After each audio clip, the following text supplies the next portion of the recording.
Good evening, welcome to BJC Mitzvah Day, number 246, part 2. Used in Sefer Hachinuch, Mitzvah Day keeps your soul in its way.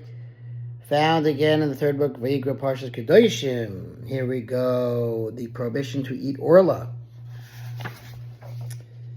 Chinuch begins by discussing which trees are subject to Orlah. Among the laws of this mitzvah is that which the sages of blessed memory stated in Mishnah Orlah, that if one plants a tree to serve as a fence or for the purpose of using its wood for beams, the tree is exempt from the Orlah restriction, for the words food tree are written with regard to this mitzvah.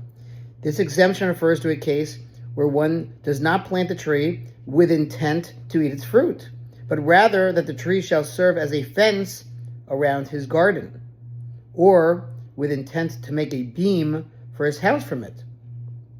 Nevertheless, if one initially planted a tree to serve as a fence or for the purpose of using its wood to make a beam, and he then changed his mind and decided to use the tree for food, it is from that point forward subject to the Orlah restriction.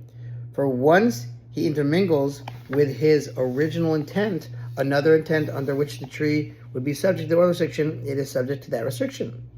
The verse states, "Varlatem arlaso es pirio," you shall treat its fruit as forbidden. This indicates that the prohibition of Orlah applies only to the fruit, while other parts of the tree are permitted for benefit. The Chinuch explains that the prohibition can nevertheless extend beyond the principal portion of the fruit. The protective portion of a fruit, such as its peel, is also subject to Orlah. Thus, it may not be eaten, and no benefit may be derived from it. As the sage expounded in Brachos, the words in the verse of the mitzvah, you shall treat as pirio, its fruit, as forbidden. The word es, which is seemingly superfluous, refers to that which is extra, auxiliary to its fruit, and it thus means to include the protective portion of the fruit in the prohibition. However, it is only under the specific conditions stipulated by our sages and brachos of blessed memory that the protective portion of the fruit is prohibited.